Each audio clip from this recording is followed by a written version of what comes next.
కామారెడ్డి జిల్లాలో సంచలనం సృష్టించిన ముగ్గురి ఆత్మహత్య కేసు మిస్టరీగా మారింది. SI, constable, computer operator case విచారణకి ప్రత్యేక బృందాలు ఏర్పాటు చేశారు. ఈ కేసులో ముగ్గురి కాల్ డేటా, చాటింగ్ కీలకంగా మారింది. వారం రోజులుగా ముగ్గురు గంటల తరబడి ఫోన్లు మాట్లాడుకున్నారని, అంతేకాకుండా చాటింగ్ చేసుకున్నారని పోలీసులు గుర్తించారు. సీసీ ఫుటేజ్, ఇతర సాంకేతిక ఆధారాలను సేకరిస్తున్నారు. ముగ్గురు ఒకే కారులో ఆడ్లూరి, ఎల్లారెడ్డి పెద్ద చెరువుకి వచ్చినట్లు గుర్తించారు.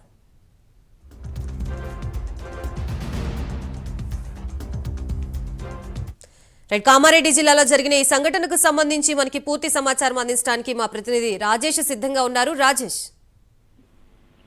గాయత్రి, కామారెడ్డి జిల్లాలో మిస్టరీగా మారింది ముగ్గురు ఆత్మహత్య కేసు మీద పోలీసులకు కూడా సవాల్గా మారిందని కూడా మనం చెప్పొచ్చు. మొత్తం ముగ్గురి యొక్క కాల్ డేటాను, వాట్సాప్ చాటింగ్ కూడా వీళ్ళు పోలీసులు దాన్ని పరిశీలిస్తా ఉన్నారు. గత వారం రోజుల నుంచి కూడా ముగ్గురు గంటల తరబడి కూడా ఫోన్లు మాట్లాడుకొని వాట్సాప్ చాటింగ్ చేసుకున్నారని చెప్పేసి ప్రాథమికంగా గుర్తించారు. అయితే ఇక ముగ్గురి మృతి కేసు విచారణకు సంబంధించి ప్రత్యేక బృందాన్ని ఏర్పాటు చేశారు. అయితే దీనికి సంబంధించి ఎల్లారెడ్డికి సంబంధించి ఎల్లారెడ్డి డిఎస్పీ శ్రీనివాస్ రెడ్డి ఆధ్వర్యంలో సహస్ర సిఐ సంతోష్, అదేవిధంగా ఎస్ఐ రంజిత్ ఉన్నటువంటి ప్రత్యేక బృందాన్ని కూడా ఏర్పాటు చేశారు పోలీసులు. అయితే దీంట్లో ఆ యొక్క ముఖాల పైన, ఇటు ఛాతి పైన కూడా కొన్ని గుర్తినటువంటి అంటే ఆనవాళ్ళు, దెబ్బలు తగినటువంటి ఆనవాళ్ళు ఉన్నట్టు గుర్తించారు. అయితే వీరి యొక్క పోస్ట్ మార్టం రిపోర్టే మొత్తము ఈ కేసుకు సంబంధించి కీలకంగా మారని చెప్పొచ్చు. అయితే ఆత్మహత్య చేసుకున్న రోజు అంటే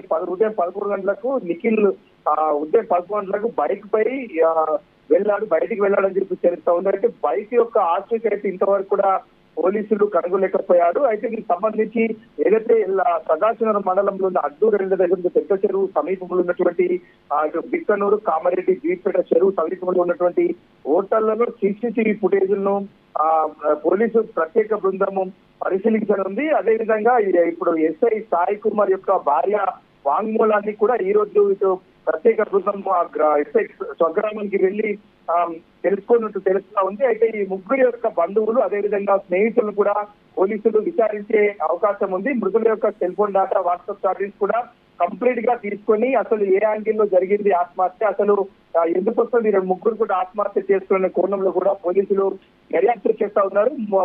మొదటగా వీరు ముగ్గురు కూడా ఒకే కారులో ఇటు పెద్ద చెరువుకు వెళ్ళినట్టు ఆ యొక్క కారులో ఉన్నటువంటి లగేజ్ ని బట్టి తెలుస్తా ఉంది. కారులో వీరిని తీసుకొని మళ్ళీ ఎస్ఐ తిరుగు ప్రయాణంలో వెళుతుండగానే కారు లాగు పడకపోవడంతోనే అతను వీరిద్దరు కూడా ఆ చెరువులోకి వెళ్ళి దూకినట్లు, వాళ్ళని కాపాడే ప్రయత్నంలో కూడా ఎస్ఐ వెళ్ళినట్టు ప్రాథమికంగా అంచనాకు వచ్చారు. కానీ ఇక బయటికి అయితే పోలీసులు వెల్లడించట్లేదు. వీళ్ళ యొక్క కాల్ డేటా, అదేవిధంగా ఎక్కడెక్కడ తిరిగారు, గత వారం రోజుల నుంచి వీళ్ళ యొక్క కదలికలు ఏ విధంగా ఉన్న విషయంలో పోలీసులు అయితే ప్రస్తుతం దర్యాప్తు చేస్తా ఉన్నారు. Gayatri, right, thank you Rajesh.